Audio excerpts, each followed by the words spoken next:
வாழ்க்கை என்பது மலை ஏறுவது போன்றது. மலை ஏறுவது கடினமானது. ஆனால் அந்த கஷ்டங்களை கடந்து சென்றால்தான் மலை உச்சிக்கு சென்று அந்த இயற்கை காட்சியை நாம் ரசிக்க முடியும், அனுபவிக்க முடியும். நம்முடைய வாழ்க்கையிலும் பல கஷ்டங்களை, பல இன்னல்களை கடந்து வந்தால்தான் உண்மையான ஒரு சந்தோஷத்தை நாம் அனுபவிக்க முடியும். நம் வாழ்க்கையில் கஷ்டம் என்றாலே நமக்கு என்ன வரும்? கண்ணீர் வரும். இந்த கண்ணீர் என்பது ஒரு ஆயுதம். ரெண்டு விதத்தில் நாம் கண்ணீர் விடுவோம். ஒன்று, மகிழ்ச்சியில் கண்ணீர் விடுவோம், அல்லது துக்கத்தில் கண்ணீர் விடுவோம். சிலர் காரியம் சாதித்துக் கொள்ள கண்ணீர் விடுவார்கள். சிலர் தங்களுடைய வலிகளை தெரிவிக்கும் விதமாக கண்ணீர் விடுவார்கள். சிலர் சரியான பதில் இல்லை என்றால் அமைதியாக அழுது விடுவார்கள். இப்படி பல்வேறு விதமான அழுகை கூடாக நாம் கடந்து வருகிறோம். ஆனால் எங்கு அழுகையின் சத்தம் கேட்டாலும் நம்முடைய மனம் துக்கத்துக்குள்ளாக காணப்படும். ஆனால் ஒரே ஒரு அழுகையின் சத்தம் மட்டும் உலகத்தில் எங்கு கேட்டாலும் அந்த அழுகையின் சத்தம் மகிழ்ச்சியை கொடுக்கும். உங்களுக்கு எல்லாம் தெரியும் அந்த அழுகையின் சத்தம் என்னன்னு. அந்த அழுகையின் சத்தம் கேட்ட உடனே ஸ்வீட் கொடுக்க ஆரம்பிப்பாங்க. சோ ஒரு குழந்தை பிறந்து அது அழும் பொழுது அந்த அழுகையின் சத்தம் மகிழ்ச்சியாக மாறும்.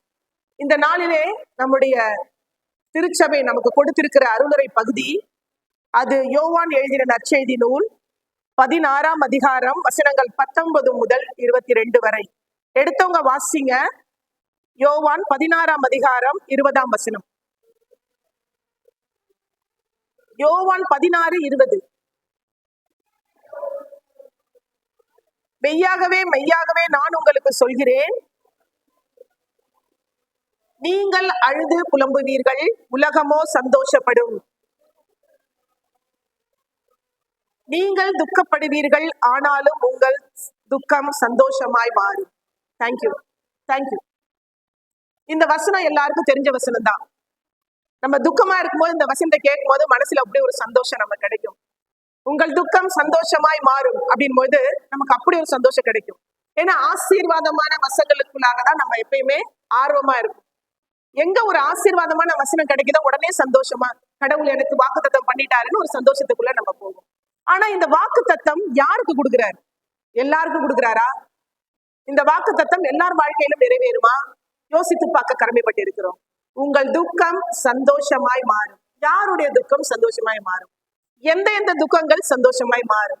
இந்த நாளிலும் ஒரு 3 விதமான துக்கங்கள் சந்தோஷமாக மாறுவதையும், நம் வாழ்க்கையில் எப்படி நடந்து கொண்டால் நம் துக்கம் சந்தோஷமாய் மாறும் என்பதையும் குறித்து நாம் தியானிக்கலாம்.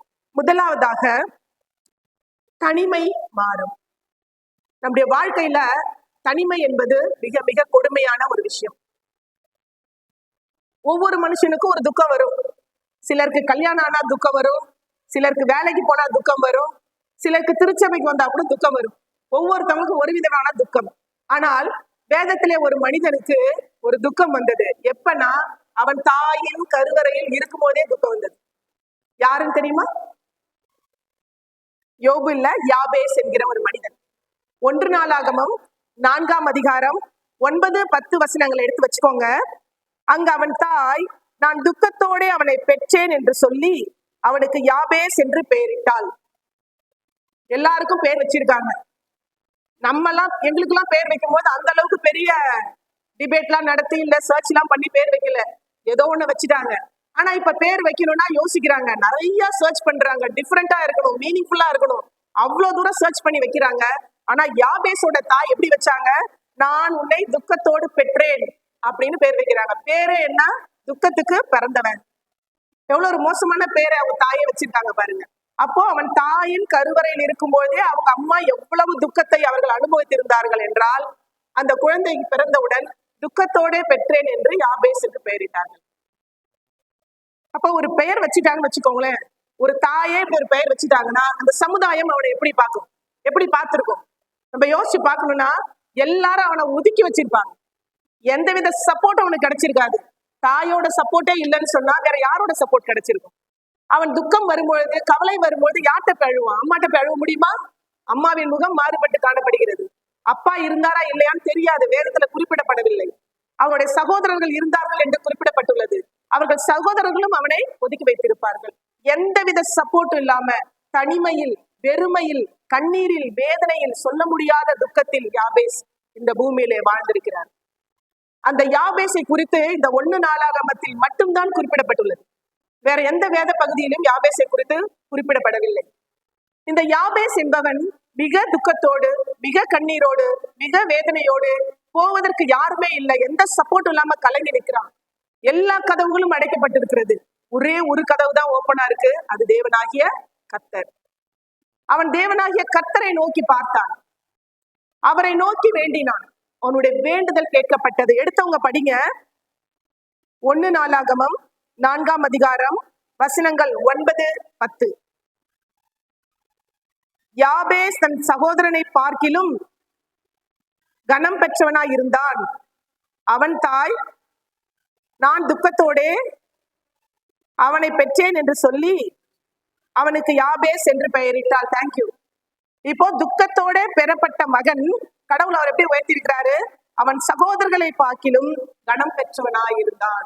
பிரியமானவர்களே, நம்முடைய வாழ்க்கையிலும் நிறைய தனிமை, இங்க இருக்கிறவங்க எத்தனையோ பேருக்கு வெளியில சொல்ல முடியாத தனிமையில இருக்கும். நம்முடைய பிள்ளைகள் திருமணமாகி அப்படியே விட்டு போயிடுவாங்க. இன்னைக்கு இருக்கிறவங்க எல்லாருமே தன்னை மட்டும் நினைக்கக்கூடியது. எனக்கே 1000 பிரச்சனை, எனக்கே தலைக்கு மேல அத்தனை பிரச்சனை இருக்கு, உன் பிரச்சனையை பார்க்க எனக்கு எங்க நேரம் இருக்கு? நீங்க வாழ்ந்து முடிச்சிட்டீங்கல்ல, அமைதியா ஒரு மூலையில உட்கார்ந்துக்கோங்க. அப்படி சொல்கிற ஒரு காலகட்டத்துல தான் நம்ம வாழ்ந்துட்டு இருக்கோம். வயதானவர்கள் தனிமை, திருமணமானவர்கள் தனிமை, இல்ல கணவன் இருந்தும் தனிமை, மனைவி இருந்தும் தனிமை, பிள்ளைகள் இருந்தும் தனிமை என்று ஒரு உறவுக்குள்ளாக, ஒரு கூட்டு குடும்பமாக வாழ முடியாத ஒரு காலகட்டத்துல நம்ம வாழ்ந்துட்டு இருக்கோம். இப்படி தனிமையில் வாழ்ந்து கொண்டிருக்கும் உங்களை பார்த்து இந்த நாளிலே கர்த்தர் சொல்கிறார், தனிமை உங்களை நெருக்கினாலும் நான் உங்களோடு இருக்கிறேன். உங்களை நான் கனம் பெற்றவர்களாக நான் மாற்றுவேன். எனக்கு வேலை கிடைக்கல, எனக்கு யாரும் சப்போர்ட் இல்லைன்னு நினைக்காதீங்க. எனக்கு திருமணம் ஆகல, என்னை யாரும் திருமணம் பண்ணி வைக்க ஆள் இல்லைன்னு நினைக்காதீங்க. எந்த கவலைகளா இருந்தாலும் கடவுளுடைய கரத்துல வைங்க. உங்களுக்கு மிகப்பெரிய ஆசீர்வாதத்தையும் கனத்தையும் தருவதற்கு சர்வ வல்லமுள்ள தேவன் சித்தமாயிருக்கிறார். இங்க யாபேஸ் ஒரு வேண்டுதலை தெரிவித்தாரு. அந்த வேண்டுதல் 10ஆம் வசனம் படிச்சீங்கன்னா அந்த வேண்டுதல் உங்களுக்கு தெரியும், படிங்க. எப்படி ஒரு வேண்டுதல்? எல்லாருமே நம்ம தலையில கை வச்சுட்டு அந்த வேண்டுதல் அப்படியே நம்ம உண்மையான ஒரு மனசோட நம்ம செஞ்சோம்னா கண்டிப்பா நமக்கும் வாழ்க்கையில மிகப்பெரிய ஆசீர்வாதம் கிடைக்கும். யாபேஸ் இஸ்ரவேல் தேவனை நோக்கி முதல்ல யாரை நோக்கினாரு? மனிதர்களை நோக்கல. நமக்கு தனிமை இருக்கும்போது நம்ம என்ன செய்வோம்? எனக்கு ஒரு மனித ஆறுதல் இல்லையேன்னு தான் நம்ம ஓடுவோமே தவிர நமக்கு கடவுள் இருக்கிறார் என்று நம்ம யாருமே நினைக்கிறதே இல்லை. கடவுள் இருக்கிறார், நான் ஏன் மனிதனுடைய ஆறுதலை தேடி போகணும்? எனக்கு தேவையில்லையே. என்னை படைத்த சர்வ வல்லவர் எனக்கு இருக்கிறாரே, நான் ஏன் மனிதனை நாட வேண்டும் என்ற எண்ணம் நமக்குள்ளாக வருவதில்லை. இந்த இடத்துல என்ன பண்ணார் அவரு? தேவனை நோக்கி, தேவரீர் என்னை ஆசீர்வதித்து என்ன நீங்க ஆசீர்வதிங்க, என் எல்லையை பெரிதாக்கி உமது கரம் என்னோடு இருந்து தீங்கு என்னை துக்கப்படுத்தாத படிக்கு அதற்கு என்னை விலக்கி காத்தருளும் என்று வேண்டிக் கொண்டான். எத்தனை வேண்டுதல் பாருங்க. முதல்ல ஒண்ணு, நம்ம வேண்டுதல் செய்யும் போது மனிதர்கள் பார்க்க வேண்டுதல் செய்வதில்லை, தேவனை நோக்கி வேண்டுதல் செய்ய வேண்டும். முதல்ல கர்த்தாவே என்ன ஆசீர்வதிங்க. நான் சந்தோஷமா இருந்தாதான் நான் மத்தவங்களுக்கு சந்தோஷத்தை ஸ்ப்ரெட் பண்ண முடியும். நான் துக்கமா இருந்தா நான் துக்கத்தை தான் ஸ்ப்ரெட் பண்ணுவேன். நான் பொறாமை நாவி இருந்தா நான் பொறாமை நாவியை தான் ஸ்ப்ரெட் பண்ணுவேன். பெருமை நாவி என்னில் காணப்பட்டால் நான் பெருமை நாவியை தான் ஸ்ப்ரெட் பண்ணுவேன். என்னிடம் உங்களுடைய பரிசுத்த ஆவியின் ஆசீர்வாதம் இருக்குமே ஆனால் நான் அந்த ஆசீர்வாதத்தை எல்லாருக்கும் ஸ்ப்ரெட் பண்ணுவேன். என்ன நீங்க முதல்ல ஆசீர்வதிங்க, என்னுடைய எல்லைகளை பெரிதாக்குங்க. எனக்கு யாருமே இல்லைல்ல, தாயும் இல்லை, தந்தையும் இல்லை, சகோதரர் இல்லை, உற்றார் இல்லை, எல்லாரும் இருந்தும் நான் தனிமையா இருக்கேன். எல்லாரோட வாழ்க்கையில இதை எக்ஸ்பீரியன்ஸ் பண்ணியிருப்போம். எல்லாம் இருக்காங்க, ஆனாலும் நான் தனிமைய, வெறுமைய நான் ஃபீல் பண்றேன். அப்படிதான் இன்னைக்கு உறவுகள் இருக்கிறது. அப்படி இருக்க அந்த உறவுகள் மத்தியில் அவர் என்ன வேண்டாரு? என்னுடைய எல்லைகளை நீர் பெரிதாக்குங்க, நிறைய உறவுகளை கொடுங்க. இவங்கெல்லாம் என்ன இருக்கட்டும், என்ன நேசிக்க 1000 பேரை கொடுக்க நீர் சித்தமுள்ளவராய் இருக்கிறீர். ஆமென். கண்டிப்பா கர்த்தர் நமக்கு அதை கொடுப்பார். அடுத்த தீங்கு என்னை துக்கப்படுத்தாத படிக்கு, இந்த உலகத்துல என்னை கிரிட்டிசைஸ் பண்ணட்டும், என்னை கேவலப்படுத்தட்டும், என்ன வேணா பண்ணட்டும், அது எதுவுமே என்னை துக்கப்படுத்த கூடாது என்று அவர் ஜெபிக்கிறார். இது எல்லாத்துக்கும் என்னை விலக்கி நீங்க காத்தருளுங்க என்று வேண்டிக் கொண்டார். அவன் வேண்டிக் கொண்டதை தேவ அருளினார். இந்த ஆலயத்திலே தனிமையின் வேதனையில நீங்க வந்திருக்கீங்களா? யாபேஸ் வேண்டிக் கொண்டது போல உங்களுடைய துக்கங்களை கண்ணீரோடு இறைவனிடம் தெரிவியுங்கள். நீங்கள் வேண்டிக் கொண்டது எதுவோ அது உங்களுக்கு அருளப்படும். உண்மையும் உத்தமமாய் நம்ம வேண்டும் பொழுது, கர்த்தருடைய பார்வையில நம்ம நீதியும் நியாயமும் இருக்கும் பொழுது நம்முடைய வேண்டுதல்கள் கேட்கப்படும். உங்களுடைய தனிமை மாறும். யாபேசோட தனிமையை மாற்றின தேவன் உங்களுடைய தனிமையும் மாற்ற வல்லவராய் இருக்கிறார். தனிமையா இருக்கிறேன்னு கவலைப்படாதீங்க. கர்த்தர் உங்க பக்கத்துல இருக்கிறார். உங்க இருதயத்துக்குள்ள வாசம் பண்ணிட்டு இருக்கிறார். அதனால உங்க தனிமை இன்று கர்த்தர் மாத்த வல்லவராய் இருக்கிறார். ரெண்டாவது, நிராகரிப்பு மாறும். இந்த சமுதாயத்துல ஏதோ ஒரு காரணத்துக்காக நம்ம யாராவது நிராகரிச்சுட்டு தான் இருப்பாங்க. எல்லாருக்கும் தெரியும் ஈசாக்கு. ஈசாக்கு இந்த பூமியில வாழ்ந்த பொழுது அவருடைய தந்தையின் காலத்தில் ஏற்பட்ட பஞ்சம் மாதிரி ஒரு மிகப்பெரிய பஞ்சம் ஏற்பட்டது. அப்போ அவர் என்ன பண்றாரு, எகிப்தை நோக்கி போகலாம் அப்படின்னு நினைக்கிறாரு. எடுத்தவங்க ஆதியாகமம் 26ஆம் அதிகாரத்தை எடுத்து வச்சுக்கோங்க. அவர் என்ன பண்றாரு, எகிப்தை நோக்கி போகணும் அப்படின்னு சொல்லிட்டு அவரு யோசிக்கிறாரு. அப்ப கர்த்தர் தரிசனமாகி என்ன சொல்றாருன்னா, நீ போகாத, இங்கே இரு அப்படின்னு சொல்றாரு. இப்ப நம்ம எப்படி யோசிப்போம், ஒரு பட்டணத்துல பஞ்சம் இருக்கு, சாப்பாட்டுக்கே வழி இல்லை, அப்போ நம்ம வேற இடத்துல போய் எங்கேயாவது குழைச்சிக்கலாம்னு சொல்லி நினைப்போம். அப்படி நினைக்கும் போது கடவுள் நீ அங்க போக வேண்டாம், இங்கே இருன்னா நம்ம என்ன நினைப்போம்? அவர் அப்படிதான் சொல்வாரு, என் பசி எனக்கு தான் தெரியும், நான் போயிட்டு எங்கேயாவது சேஃபா ஒரு இடத்துல உட்கார்ந்துக்கிறேன், அப்படித்தானே போவோம். யூஸ்வலா ஹியூமன் மென்டாலிட்டி அப்படிதான் இருக்கும். ஆனா இங்கு ஈசாக்கு என்ன பண்ணாரு, கர்த்தருடைய வார்த்தைக்கு கீழ்ப்படிந்து அதே ஊர்ல இருக்கிறாரு. அது என்ன ஊரு? கேராருங்கிற ஒரு ஊர்ல அப்படி இருக்கிறாரு. அந்த ஊர்ல அவரு விதைக்கிறாரு. அவர் விதைத்த விதை 12ஆம் வசனம் படிங்க. ஈசாக்கு அந்த தேசத்தில் விதை விதைத்தான், கர்த்தர் அவனை ஆசீர்வதித்ததினால் அந்த வருஷத்தில் 100 மடங்கு பலனடைந்தான். சோ ஒரு பஞ்சமான பகுதியில ஒரு பஞ்சம் அந்த இடத்துல அதிகமா தலைவிரித்தாடி கொண்டிருக்கும் பொழுது ஆண்டவருடைய வார்த்தையை கேட்டு அந்த இடத்திலே ஈசாக்கு வாசம் பண்ணினதால் அங்கு விதைத்த விதை 100 மடங்கு பலனை கொடுத்தது. நம்முடைய வாழ்க்கையிலும் துன்பங்கள், வேதனைகள், பஞ்சங்கள் மத்தியில நம்ம கடவுளை விசுவாசிக்கும் போது நம்ம வாழ்க்கையில 1000 மடங்கு ஆசீர்வாதங்களை நாம் சுதந்திரித்துக் கொள்ள முடியும். இப்ப என்ன நடக்குது பாருங்க, அடுத்த வசனம் படிங்க. அவன் ஐஸ்வர்யனாகி வர வர விருத்தி அடைந்து மகா பெரியவனானான். பஞ்சமான ஊர்ல கர்த்தருடைய வார்த்தையை கேட்டு அங்க தங்கி இருக்கும் போது அங்க எப்படி ஆனா மகா பெரியவன் ஆனான். அப்போ என்ன ஆகுதுன்னு சொன்னா, அடுத்த வசனம் படிங்க. ஆட்டு மந்தையும் மாட்டு மந்தையும் அநேக பணிவிடைக்காரரும் இருந்தபடினாலே பெலிஸ்தியர் அவருக்குமே பொறாமை கொண்டு. அப்போ கடவுளால் ஆசீர்வதிக்கப்பட்ட மனிதன், அவனுக்கு எல்லா ஆசீர்வாதங்களையும் கடவுள் கொடுக்கிறாரு. அப்ப என்ன பண்றாங்க, பெலிஸ்தியர் அவர் மேல பொறாமை கொள்றாங்க. அந்த பொறாமை கொண்டு அடுத்து என்ன செஞ்சாங்க பாருங்க, அடுத்த வசனம்.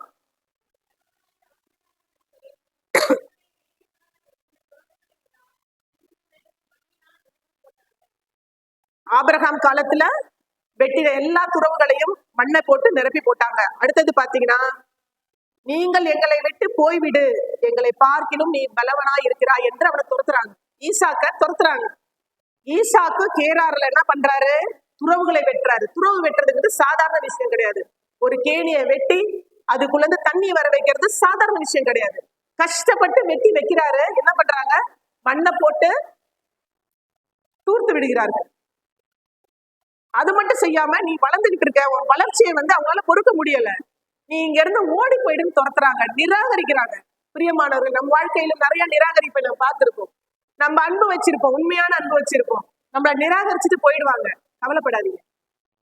நீங்க ஒருத்தவங்களுக்காக உழைச்சிருப்பீங்க, உங்களை நிராகரிச்சிருப்பாங்க. உங்களுடைய சொத்துக்களை எடுத்துட்டு போயிட்டு இருப்பாங்க. கவலைப்படாதீங்க. நம்முடைய உடன் பிறந்தவர்களா இருந்தாலும் சொந்தமா இருந்தாலும் நம்மகிட்ட இருந்து வஞ்சனையாக நம்முடைய சொத்துக்களை எடுத்திருக்கலாம், பணத்தை எடுத்திருக்கலாம், ஏதோ ஒரு தேவைக்காக நம்மிடம் இருந்து தேவை முடிந்தவனே போயிருப்பாங்க. அவங்கள பத்தி எல்லாம் கவலைப்படாதீங்க. நம்ம கிட்ட இருந்து வாங்கிட்டு போய் நம்மளை பத்தியும் தப்பா பேசுவாங்க, அவங்கள பத்தியும் கவலைப்படாதீங்க. ஈசாக்கு என்ன பண்ணாரு, இதெல்லாம் பண்ணிட்டாங்க, நீ போன துரத்திட்டாங்க. அவர் என்ன பண்ணாரு, அங்க இருந்து போய் ஒரு பள்ளத்தாக்குல அவர் தங்கி இருக்கிறாரு. மீண்டும் துறவை வெட்டினாரு. எங்கெல்லாம் மணலை போட்டு அடைச்சாங்களோ அந்த மணலெல்லாம் எடுத்துட்டு மீண்டும் என்ன பண்றாரு, துறவு வெட்டுறாரு. அப்படியே நீங்க வீட்டுல போய் இந்த வசனங்கள் அப்படியே படிச்சு பாருங்க. அடுத்து ஒரு துறவு வெட்டுறாரு, தண்ணி வருது. உடனே என்ன பண்றாங்க, அங்க இருந்து வராங்க மேய்ப்பர்கள், கேரூரோட மேய்ப்பர்கள் இந்த துறவு எங்களோடது, இது இந்த தண்ணிக்கு சொந்தம் நாங்கன்னு சண்டை போடுறாங்க. அவர் கூட அவர் சண்டை போடல, விட்டுட்டு போய் அடுத்த துறவை வெட்டுறாரு. அங்கேயும் போய் சண்டை போடுறாங்க. அதை விட்டுட்டு அடுத்த துறவை போய் வெட்டுறாரு. அப்ப அவங்க சண்டை போட வரல. பிரியமானவர்களே, ஒரு விஷயத்தை இந்த நாள்ல நம்ம உணர வேண்டும். துரத்தி துரத்தி அடிச்சாலும் நம்ம செய்யற பணியை தொடர்ந்து செஞ்சுக்கிட்டே இருந்தா துரத்துறவங்க சோர்ந்து போயிடுவாங்க. ஈசா கூட வாழ்க்கையில துரத்துனவங்க தான் சோர்ந்து போனாங்க. விமர்சனம் பண்ண 1000 பேர் வருவாங்க, ஆனா வளர்ச்சி கொடுக்க வர மாட்டாங்க. ஒரு இடம் சாதாரணமா இருக்கும் பொழுது அதை பத்தி யாரும் கவலைப்பட மாட்டாங்க. இப்ப குடும்பத்திலே பாருங்களேன், ஒரு சொத்து இருக்குன்னு வச்சுக்கோங்க, அதை நீங்க நல்லா பண்படுத்தி கரெக்ட் பண்ணி ஒரு வேல்யூ கொண்டு வந்தாலே உரிமை கொண்டாட 1000 பேர் வருவாங்க. உரிமைக்கு வருவார்கள், உழைக்க வர மாட்டாங்க. அவங்கள பத்திலாம் கவலையே படக்கூடாது. நம்ம உழைச்சுக்கிட்டே இருக்கணும் தொடர்ந்து. எப்படி ஈசாக்கு தன் வாழ்க்கையில தொடர்ந்து துறவுகளை வெட்டிட்டே போனாரு. துரத்திட்டே வந்து அவங்க ஒரு நாள் என்ன பண்ணாங்க, சோர்ந்து போயிட்டாங்க. அவரை நிராகரிச்சவங்க என்ன பண்ணாங்க பாருங்க. 26ஆம் வசனத்தை படிங்க. அபிமெலேக்கும்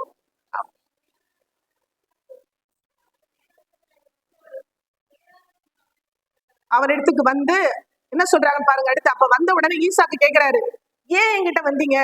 என்ன பகைச்சிங்க, என்ன உங்களிடத்து இராதபடி துரத்துனீங்க, அப்புறம் ஏன் என்கிட்ட வந்தீங்கன்னு சொல்லி அவர் கேட்கிறாரு. அதுக்கு பதில் சொல்றாங்க பாருங்க. 28வது வசனம். நிச்சயமாய் கர்த்தர் உம்மோடே கூட இருக்கிறார் என்று கண்டோம், அதனால் உங்களுக்கும் எனக்கும் ஒரு ஆணை ஏற்பாடு பண்ண வந்திருக்கோம் சொன்னாங்க. நல்லா யோசிச்சு பாருங்களேன்.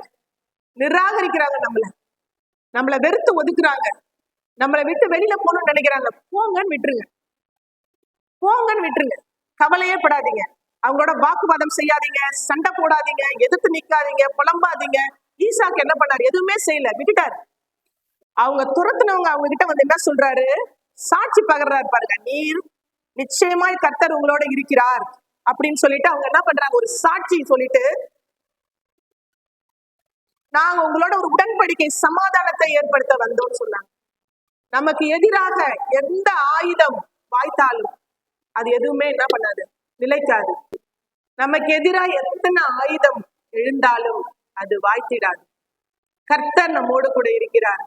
நம்மளை நிராகரிச்சவங்க எல்லாம் ஒரு நாள் நம்ம தேடி வருவாங்க. உலக பிரகாரமான ஏதோ ஒரு விஷயத்தை தேடி அவங்க ஓடி இருக்கலாம்.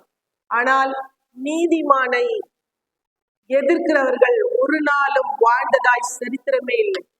இன்னைக்கு நீதிமான்கள் எல்லாம் சோர்வடைஞ்சிருக்கும். நம்ம மட்டும் நன்மை செஞ்சு என்ன பண்றது? எல்லாரும் ஒரு டிராவல் பண்ணிட்டு இருக்காங்க. அநியாயம் செய்யறவன் வாழ்ந்துட்டு இருக்கான், அநியாயம் செய்யறவன் சந்தோஷமா இருக்கான்.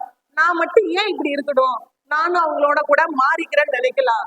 ஆனால் பிரியமானவர்களே, உலகமோ சந்தோஷமா இருக்கும், நீங்கள் அழுது புலம்புவீர்கள், ஆனால் உங்கள் துக்கம் சந்தோஷமாய் மாறும் சொல்லியிருக்கிறாரு. நம்ம துக்கம் சந்தோஷமாய் மாற வேண்டுமானால் நம்ம காம்ப்ரமைஸ் பண்ணக்கூடாது. இந்த பூமிக்கு ஏற்ற காரியங்களை நாம் தேடி ஓடக்கூடாது. எனக்கு வீடு இல்ல, எனக்கு குழந்தை இல்ல, எனக்கு திருமணம் ஆகல, எனக்கு வேலை கிடைக்கல, கவலைப்படாதீங்க. இந்த பூமியில எலியாவுக்கு ஒரு கல்ற கூட கிடையாது.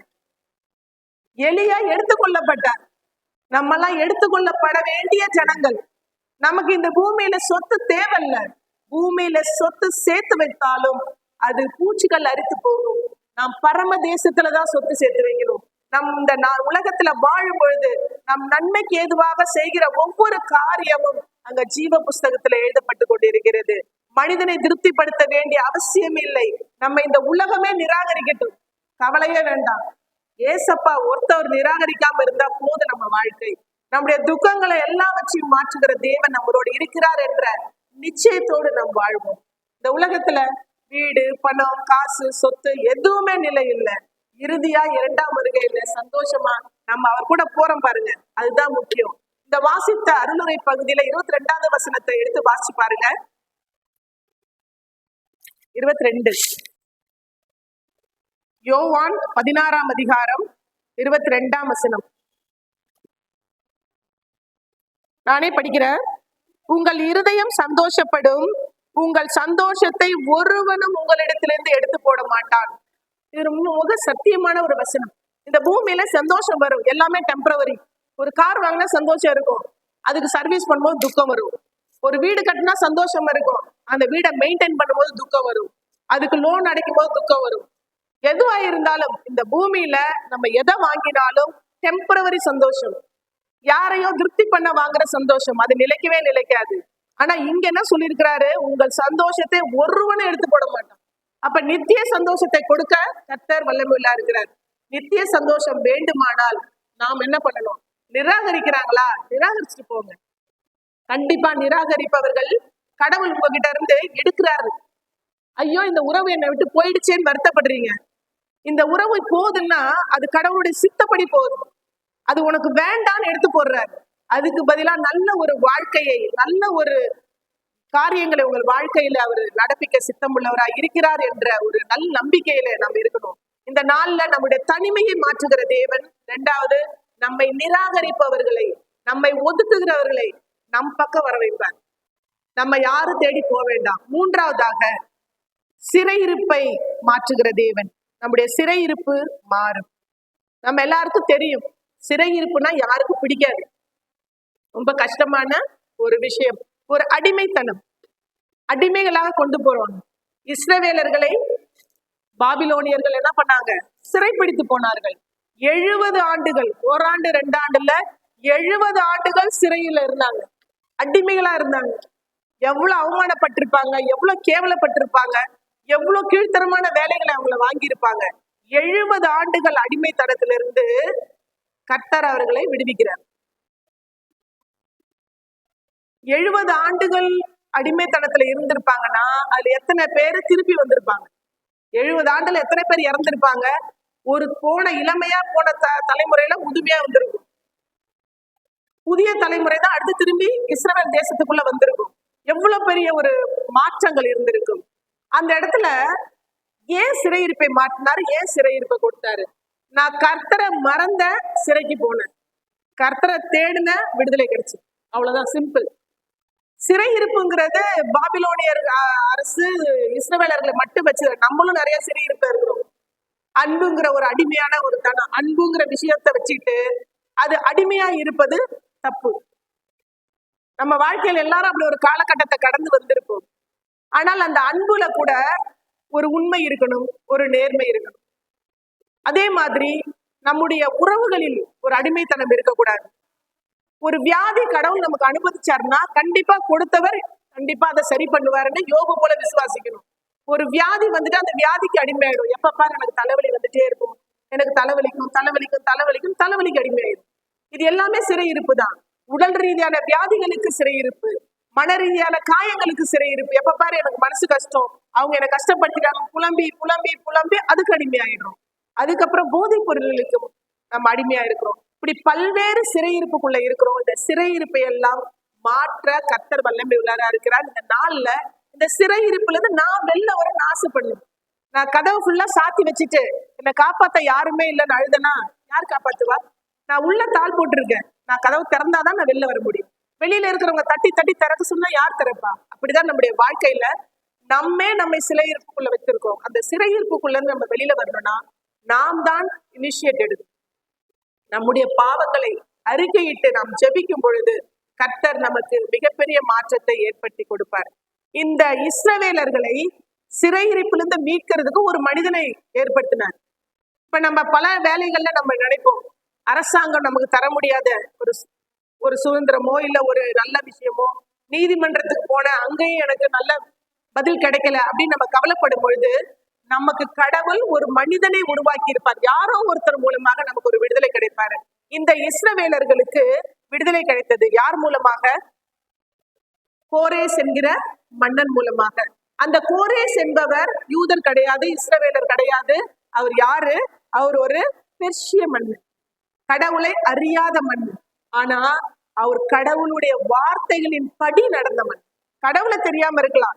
நீங்க நம்ம சொல்லலாம், நாங்களாம் கிறிஸ்தவங்க, கரெக்டா பைபிளை படிக்கிறோம், பைபிள் படி நம்ம ஃபாலோ பண்றோம், மற்றவங்க எல்லாம் கடவுளுடைய ராஜ்யத்துக்கு வரமாட்டாங்களா என்பதுக்கு இதுதான் மிகப்பெரிய உதாரணம்.